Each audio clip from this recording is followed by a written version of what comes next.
នៅក្នុងចិត្តគួរតែខុសគ្នាពិតប្រាកដប៉ុន្តែរូបសូមកុំភ្លេចចុចលើសញ្ញា Subscribe បន្ទាប់មកចុចលើសញ្ញាកណ្ដឹងដើម្បីទទួលបានវីដេអូថ្មីៗនៅក្នុងចិត្តគួរតែខុសគ្នាពិតប្រាកដប៉ុន្តែរូបភាពខាងក្រៅគួរតែស្របសមជាមួយហ្វូងមនុស្សអ្នកណាដែលអាចធ្វើឲ្យអ្នកខឹងបានគឺគាត់បានក្លាយជាម្ចាស់អ្នកច្បាប់ដំបូងគឺរក្សាផ្លូវចិត្តឲ្យស្ងប់ច្បាប់ទី2គឺមើលអ្វីៗឲ្យត្រឹមត្រូវនិងស្គាល់វាឲ្យបានពិតប្រាកដនៅពេលអ្នកភ្ញាក់ខាងព្រឹកចូលគិតថាវាជាប្រសិទ្ធភាពដ៏អស្ចារ្យមួយក្នុងជីវិតដែលអ្នកបានរស់សម្រាប់គិតរីករាយនិងស្រឡាញ់អ្នកមានអំណាចលើចិត្តរបស់អ្នកមិនមែនលើព្រឹត្តិការណ៍ខាងក្រៅទេដឹងអញ្ចឹងហើយអ្នកនឹងរកឃើញកម្លាំងអ្នកដែលរងទុក្ខមុនពេលវាចាំបាច់គឺរងទុក្ខលើសប្រក្រតីចូលជាបទដែលរលត់ធ្លាក់ទៅជាញឹកញាប់ប៉ុន្តែវាឈួរមមួនហើយទប់ទល់នឹងទឹកដីកោងក្រហមជុំវិញខ្លួនវាធម្មជាតិផ្ដល់ឲ្យមនុស្សអណ្ដាតមួយប៉ុន្តែមានត្រចៀកពីរដើម្បីឲ្យយើងស្គាល់ពីអ្នកដទៃបានច្រើនជាងនិយាយមនុស្សសន្សំសម្ភារៈរបស់ខ្លួនយ៉ាងហ្មត់ចត់ប៉ុន្តែពេលចំណាយពេលវេលាពួកគេចំណាយយ៉ាងខ្ជះខ្ជាយវាជារឿងត្រឹមត្រូវក្នុងការសន្សំសំចៃពេលវេលាចាប់ផ្ដើមវាចង់រស់ចូលរាប់រាល់ថ្ងៃជាជីវិតដាច់ដោយឡែកមួយបើអ្នកចង់គេចផុតពីអ្វីដែលរំខានអ្នក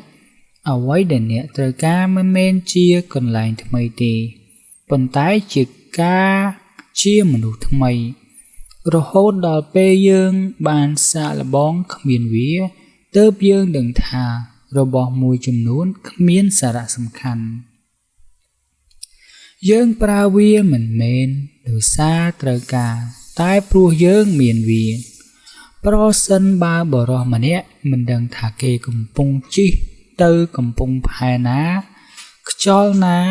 ក៏មិនអាចជួយគាត់បានទេយើងស្រឡាញ់ខ្លួនឯងជាងអ្នកដទៃប៉ុន្តែយើងគិតអំពីមតិអ្នកដទៃជាងរបស់ខ្លួនចូលចងចាំច្បាប់មួយសម្រាប់ពេលអនាគតនៅពេលអ្វីមួយបណ្ដាលឲ្យអ្នកមានអារម្មណ៍អាក្រក់កុំគិតថានេះជាអវស្ស័យប៉ុន្តែគិតថាការថប់បារម្ភវាដោយសេចក្តីសមរម្យគឺជាសំណាងមនុស្សឈ្នះពិភពលោកដោយឈ្នះខ្លួនឯងកុំខ្ជះខ្ជាយពេលវេលាដើម្បីជជែកថាតើបុរសល្អគួរតែជាមនុស្សដូចម្តេចតែត្រូវជាមនុស្សល្អអ្វីដែលអ្នកគិតនិយាយអំពីគុណភាពនៃចិត្តរបស់អ្នកបើវាមិនត្រឹមត្រូវកុំធ្វើវាបើវាមិនពិតកុំនិយាយវាមិនមែនអ្វីដែលកើតឡើងទៅលើអ្នកទេប៉ុន្តែជាវិធីដែលអ្នកឆ្លើយតបចំពោះវាអ្វីដែលយើងស្ដាប់គឺជាវិឆ័យមិនមែនជាការពិតអ្វីដែលយើងមើលឬឃើញគឺជាគំនិតមើលមិនមែនជាសច្ចៈសំណាងគឺអ្វីដែលកើតឡើងនៅពេលការរៀបចំជួបប្រទះឱកាសមនុស្សដែលក្រខ្លះមិនមែនដោយសារតែគាត់មានតិចទេប៉ុន្តែព្រោះគាត់ត្រូវការច្រើនការដឹងខ្លួនឯងជាចំណុចចាប់ផ្ដើមនៃប្រាជ្ញាទាំងមូលការលំបាកបង្ហាញពីអ្នកជាអ្នកដូចម្ដេចទៅកន្លែងណាក៏ដូចគ្នាដោយសារពុំមានទីកន្លែងណាដែលជាចំណុចលាក់ពិតទេសេចក្តីស្លាប់ញញឹមមកលើពួកយើងទាំងអស់ចូលយើងញញឹមតបវិញខាននឹកស្រមៃថាយើងបាត់បង់ការត្រួតពិនិត្យពេលណាដែលយើងអាប់អួរពីអ្វីៗក្រៅការត្រួតពិនិត្យ គ្មានអ្វីអាចទទួលបានជារឿយៗតែការផ្លាស់ប្ដូរគឺអចិន្ត្រៃយ៍តម្លៃរបស់មនុស្សត្រូវវាស់ដោយតម្លៃនៃអ្វីដែលគាត់គោរពប្រសិនបើអ្នកចង់រីកចម្រើនអ្នកត្រូវព្រមទទួលនៅការបញ្យល់ពីអ្នកសេចក្តីខឹងបើមិនអាចគ្រប់គ្រងបានគឺជារឿងដែលធ្វើឲ្យខូចខ្លួនយើងបំផុតបើប្រៀបនឹងរៀងដែលបណ្ដាលឲ្យយើងខឹងមិនមានបុរសណាម្នាក់ឆ្លាតវៃដោយចៃដន្យទេអ្នកណាដែលក្លាហានគឺជាមនុស្សសេរីភាពអារម្មណ៍ខូចខាតនិងការខូចខាតខ្លួនវានឹងបាត់ទៅជាមួយគ្នាអ្នកដែលព្រមគឺដឹកនាំដោយវាសនាអ្នកដែលបដិសេធត្រូវបានអូសទៅអ្វីដែលយើងធ្វើឥឡូវនេះនឹងសម្លឹងបន្តទៅក្នុងអនាគតជានិច្ចក្នុងពេលយើងរងចាំជីវិតក៏កំពុងហោះចេញអ្នកណាដែលបញ្ចប់រឿងរាល់ថ្ងៃដោយសារយល់ថាវាជាសកម្មភាពចុងក្រោយគឺមិនដែលខ្វះពេលវេលាទេគឺពេលវេលាដែលអ្នកដឹងថាអ្នកមានអ្វីមួយនៅក្នុងខ្លួនដែលមានអំណាចនិងអស្ចារ្យជាងអ្វីនៅក្រៅខ្លួនទ្រព្យសម្បត្តិពិតប្រាកដមិនមែនជាការមានច្រើនទេប៉ុន្តែជាការមិនត្រូវការច្រើនចូលស្ងៀមស្ងាត់ជាធម្មតាឬបើនិយាយត្រូវនិយាយតែអ្វីដែលចាំបាច់ក្នុងពាក្យ 3-4 សេចក្តីសាហាវទាំងអស់កើតពីភាពខ្សោយផ្លូវគ្រោះថ្នាក់នាំឲ្យទៅកំពូលនៃភាពឯកទេធ្វើរាល់អំពើក្នុងជីវិតចូលដូចជាថាវាជាអំពើចុងក្រោយរបស់អ្នកអ្វីដែលអាចកើតបានគ្រប់ពេលអាចកើតបានថ្ងៃនេះផងដែរកុំពន្យល់អំពីទស្សនវិជ្ជារបស់អ្នកទេតែចូលរួមជាអ្នកបន្តពិតកុំពិតជារឿងណាកុំគិតថារឿងណាមើលទៅពិបាកសម្រាប់អ្នកគឺមិនអាចឲ្យអ្នកផ្សេងធ្វើបាននោះទេសេរីភាពកើតឡើងមិនមែនបំពេញតាមបំណងទេប៉ុន្តែដោយកាលៈប៉ុន្តែដោយការលះបង់បំណងពុទ្ធកា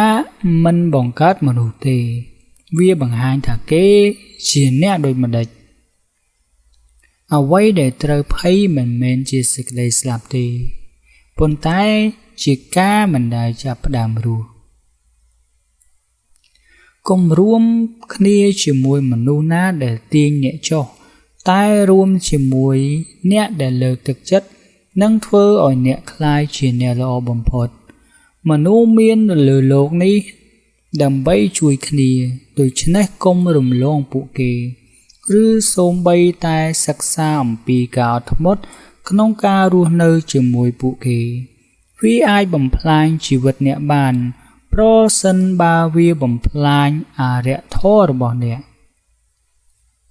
ប្រសិនបើវាមិនប៉ះពាល់ដល់អរិយធម៌នោះវាមិនអាចធ្វើអ្វីអ្នកបានទេ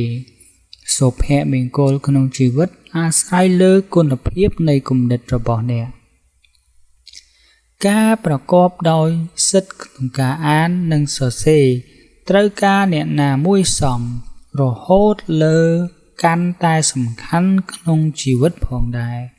ជីវិតខ្លីនឹងពោពេញដោយការថប់បារម្ភសម្រាប់អ្នកដែលភ្លេចអតីតកាលមិនអើពើនឹងបច្ចុប្បន្ននិងភ័យខ្លាចអនាគតសូមទូលលើអ្នកដទៃតែតឹងរឹងលើខ្លួនឯងថ្ងៃរបស់អ្នកមានកំណត់ចូលប្រើវាឲ្យបានត្រឹមត្រូវដោយបើកបង្ហាញដល់ពន្លឺថ្ងៃប្រសិនបើអ្នកមិនធ្វើវានោះពន្លឺថ្ងៃនឹងលិចហើយអ្នកក៏នឹងលិចជាមួយវាផងដែរការសងសឹកល្អបំផុត គឺជាការមិនដូចគេដែលធ្វើអំពើអាក្រក់លើអ្នកពេលខ្លះការរស់នៅផងដែរគឺជាសកម្មភាពដ៏ក្លាហានមួយមិនមែនដោយសារយើងមានពេលតិចទេប៉ុន្តែព្រោះយើងខ្ជះខ្ជាយវាច្រើនអ្វីដែលកើតឡើងទាំងអស់គឺត្រូវកើតឡើងដែលវាជាសមរម្យប្រសិនបើអ្នកសង្កេតឲ្យបានហ្មត់ចត់អ្នកនឹងយល់អំពីចំណុចនេះជីវិតរបស់យើងគឺជាអ្វីដែលគំនិតរបស់យើងបង្កើតឡើងផលវិបាកនៃសេចក្តីខឹងធ្ងន់ធ្ងរជាងមូលហេតុនៃវាអ្នកណាដែលភ័យខ្លាចសេចក្តីស្លាប់នឹងមិនធ្វើអ្វីដែលសមនឹងមនុស្សរស់បានឡើយយើងរស់តែឥឡូវប៉ុណ្ណោះអ្វីផ្សេងទៀតឬជាអតីតកាលឬគ្មានអ្នកណាដឹងនាពេលអនាគតការរីចម្រើនមិនត្រូវបានសម្រេចដោយសំណាងឬឧបហរណ៍ទេប៉ុន្តែដោយការលើកខ្លួនឯងជារៀងរាល់ថ្ងៃនៅក្នុងពិធីជប់លៀងចូលចងចាំថាអ្នកកំពុងអភិរក្សភ្ញៀវពីរនាក់គឺរាងកាយនិងព្រលឹងអ្វីដែលអ្នកផ្ដល់ជូនរាងកាយនឹងត្រូវច្រោះចេញវិញក្នុងពេលឆាប់ប៉ុន្តែអ្វីដែលអ្នកផ្ដល់ជូនព្រលឹងអ្នកនឹងរក្សាវាបានជារហូតមិនមាននរណាម្នាក់មានអំណាចលើគ្រប់អ្វីដែលគាត់ចង់បានទេប៉ុន្តែគាត់អាចមានអំណាចលើការមិនចង់បានអ្វីដែលគាត់គ្មានហើយពេញចិត្តនឹងអ្វីដែលគាត់មានប្រសិនបើអ្វីអ្នកមានមើលទៅមិនគ្រប់គ្រាន់សម្រាប់អ្នកទេទោះអ្នកមានសម្បត្តិទាំងពិភពលោកក៏ដោយអ្នកនឹងនៅតែអភ័ព្វអ្នកដែលមានអំណាចបំផុតគឺអ្នកដែលមានអំណាចលើខ្លួនឯងភាពលំបាកធ្វើឲ្យចិត្តរឹងមាំដូចតែការប្រើប្រាស់ធ្វើឲ្យរាងកាយរឹងមាំជីវិតដូចជារឿងនិទានមិនសំខាន់ថាវាយូរម៉ោងប៉ុន្មានទេតែសំខាន់លើគុណភាពរបស់វាជីវិតដែលរស់បានល្អគឺវាប្រហែលគ្រប់គ្រាន់ហើយការឆ្លើយតបល្អបំផុតចំពោះសេចក្តីខឹងគឺភាពស្ងៀមស្ងាត់តែនៅព្រំដែនណាមួយក៏ធម្មជាតិបានកំណត់ដែរដូច្នេះជាមួយនឹងការញ៉ាំនិងការផឹកគ្មានទីកន្លែងណាដែលមនុស្សអាចសម្រាកឲ្យស្ងប់ស្ងៀមបានល្អជាងក្នុងព្រលឹងខ្លួនឯងអ្នកណាដែលបានបង្កការខូចខាតដល់អ្នកមើលទៅគេក៏ប្រហែលជាមនុស្សខ្លាំងជាងអ្នកឬខ្សោយជាងអ្នកប្រសិនបើគេខ្សោយសូមសន្យាសេចក្តីអភ័យប្រសិនបើគេខ្លាំងសូមអភ័យអ្នកឯងឧបសគ្គទៅនឹងសកម្មភាពគឺជាអ្វីដែលជំរុញសកម្មភាពអ្វីដែលឈរនៅចំហអាចคล้ายជាផ្លូវផងដែរបំណងចង់មានសុខភាពគឺជាផ្នែកមួយនៃការคล้ายជាមនុស្សមានសុខភាពទទួលយកអ្វីដែលអាចទទួលបានដោយគ្មានការអួតអាងទុកឲ្យអ្វីទៅដោយគ្មានការទល់ទ្រាយគ្មានរឿងធំណាមួយដែលកើតឡើងភ្លាមឡើយដូចជាទំពាំងបាយជូរឬក្រូចឆ្មាត្រូវការពេលវេលាប្រសិនបើអ្នកប្រាប់ខ្ញុំថាអ្នកចង់បានផ្លែក្រូចឆ្មាខ្ញុំនឹងប្រាប់អ្នកថាត្រូវចាំដើមមុនបន្ទាប់មកផ្ការួចទៅផ្លែទៅនឹងឈ្ងុយយើងរងទុកជាញឹកញាប់នៅក្នុងការស្រមៃស្របពេលដែលនៅក្នុងជីវិតពិតប្រាកដវាមិនតែនៅទេគ្មាននរណាអាចគេចផុតពីវាសនាបានទេសំណួរបន្ទាប់គឺតើយើងអាចរស់នៅបានយ៉ាងល្អបំផុតក្នុងពេលដែលនៅសល់ដូចម្តេចអនាគតទាំងមូលគឺពោរពេញដោយភាពមិនប្រាកដចូលរស់នៅឥឡូវនេះរាល់ការចាប់ផ្ដើមថ្មីទាំងអស់កើតឡើងចេញពីចុងបញ្ចប់នៃការចាប់ផ្ដើមមុន ជីវិតខ្លីនិងពោរពេញដោយការថប់បារម្ភសម្រាប់អ្នកដែលភ្លេចអតីតកាលមិនអើពើបច្ចុប្បន្ននិងភ័យខ្លាចអនាគតយើងមិនរងទុក្ខព្រឹត្តិការណ៍ជីវិតទេប៉ុន្តែជាពីការវាយតម្លៃរបស់យើងចំពោះវាបើមានអ្នកនិយាយអំពើអាក្រក់អំពីអ្នកហើយវាជាការពិតចូលកែខ្លួនបើវាជាការលោកលើយចូលសើចឆ្លើយវាត្រូវភ្ជាប់ខ្លួនអ្នកជាមួយអ្វីៗដែលលើសខាងវិញ្ញាណដោយមិនថាមនុស្សដទៃគិតឬធ្វើអ្វីចូលរក្សាការបដិញ្ញារបស់អ្នកដោយមិនអើពើនឹងអ្វីកើតជុំវិញចូលរស់នៅក្នុងបច្ចុប្បន្នតែប៉ុណ្ណោះមនុស្សណាមិនអាចសេរីបានតលតែគាត់បង្កើតភាពជាអ្នកគ្រប់គ្រងលើខ្លួនឯងមិនចាំបាច់ការច្រើនទេដើម្បីបង្កើតជីវិតដ៏សប្បាយរីករាយទាំងអស់ស្ថិតនៅក្នុងខ្លួនអ្នកនៅក្នុងវិធីគិតរបស់អ្នកប្រសិនបើអ្នករស់ស្របតាមធម្មជាតិអ្នកនឹងមិនក្រទេប្រសិនបើអ្នករស់តាមបែបអ្វីដែលអ្នកដទៃគិតអ្នកនឹងមិនមានសម្បត្តិពិតប្រាកដឡើយសូមរៀនចេះអាស្រ័យខ្លះលើអ្វីដែលមិនមានអត្ថន័យអំណោយដែលអស្ចារ្យបំផុតនៃមនុស្សជាតិនេះស្ថិតនៅក្នុងខ្លួនយើងនិងនៅចិត្តដៃយើងបុរសឆ្លាតវៃគឺពេញចិត្តនឹងអ្វីដែលគាត់មានដោយមិនប្រាថ្នាសុំអ្វីដែលគាត់មិនមានមនុស្សមិនបារម្ភពីបញ្ហាពិតប្រាកដប៉ុន្មានទេប៉ុន្តែបារម្ភពីការស្រមៃអំពីបញ្ហាពិតមនុស្សដែលគិតតិចចូលចិត្តស្រមោលកំហុសទៅលើអ្នកដទៃមនុស្សមធ្យមចូលចិត្តខុសខ្លួនឯងមនុស្សឆ្លាតវៃស្គាល់ថាកំហុសគ្រប់យ៉ាង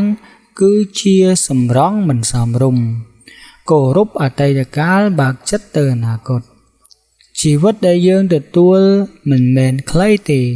ប៉ុន្តែយើងធ្វើឲ្យវាคล้ายជាជីវិតខ្លីយើងមិនខ្វះអ្វីទេតែយើងប្រើអ្វីដែលយើងមានដោយខ្ជះខ្ជាយចូលស្ងប់ស្ងៀមនិងស្ងប់ស្ងាត់មិនថាជីវិតនឹងបាញ់អ្វីមកលើអ្នកយ៉ាងដូចម្ដេចក៏ដោយ